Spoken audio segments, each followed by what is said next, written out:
Hi everyone, welcome to week 8. Well, it's been perhaps a long 8 weeks. A lot has happened. Certainly a lot has happened on our campus, and I'd like to talk for just a couple of minutes about that. Some of you may have heard that a few weeks ago, and you may have read about it in the paper actually, I understand it made national news, that there was some racial graffiti left in Roder Hall in one of the men's restrooms. That graffiti set off a bunch of different actions. One of the actions was a protest by black students. The racial graffiti was targeted at black students. And then it led to a series of other activities on campus, which culminated, at least today, in the president hosting what he called a working forum, where he wanted to hear from all students, particularly black students, about what some of the, I would say some of the challenges were, some of the barriers to success might be. And it seems really fitting that we happen to be taking this class right now, that I happen to be teaching it. And last week the discussion was on race and racism. You know, it has been I've lived now for 63 years, and I have always worked in industries that made race, when race was always defined in some way by race. And I think life just is, quite frankly, at least for those of us of color. We live in a racialized, genderized kind of world. And so it's really fitting that this class is being taught right now, and that last week we spent some time talking about and looking at race and racism.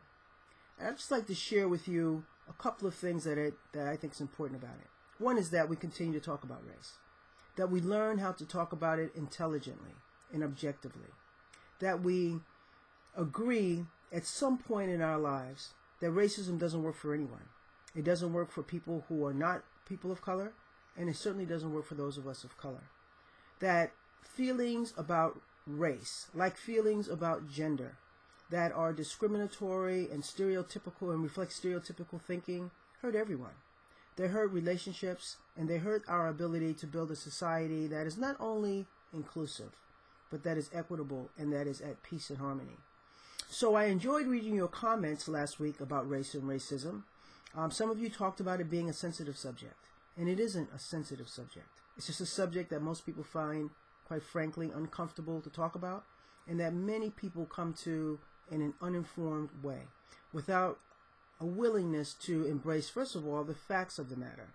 And the facts of the matter can be embraced without anybody getting a feeling accused or in a state of blame.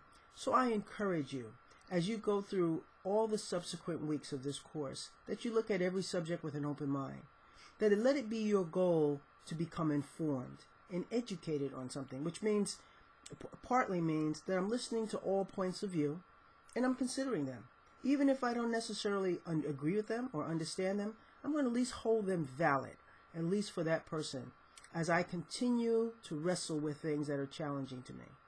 So here we are, at the midpoint.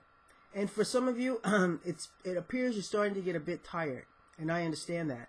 I would imagine midterms and all the other things that may be happening in your life, family and work and personal kinds of things that may be challenging, are pulling on your time and your energy. And so you have to find a way to stay committed and to stay in the game, so to speak, to stay willing to do the work and willing to just do your best work. So as we got into the content area, it seems to me that several of you looked at the course material that I provided, and perhaps you find it like, this is a bit much for the week. So it's one of the misnomers about all college classes is that learning happens in a really contained period of time, when quite frankly, for every hour of classwork that there should be, even by education code, 3 hours of homework or out-of-class work that goes with that. Now, I find that in some cases not necessarily reasonable. However, having said that, you got to make time for this learning. Right? Learning doesn't just happen by taking a quiz and reading a little bit and bouncing into a class and bouncing out. Right? The goal is to stay engaged in this material and to have it such that you are spending enough time with it that you're able to challenge your own thoughts and to get some new knowledge. So I encourage you to find new energy as you continue this semester, not just in this course, but in all the courses that you may be taking. As we continue to go forward, each week will be another content area. And in the you don't have a textbook, as you know, to read, so I'm providing materials that I think are both timely, relevant, and necessary. So for those of you who are still struggling with time management, let me offer this. Before I would do any assignment for that week, I would go through the entire module and see what's due. I would particularly pay attention to the discussion forum question, because that's the thing you're going to have to respond to most rapidly. Right? You have like a couple of days to respond to that. So I'd read that thoroughly, and then I do the work necessary to respond to that adequately.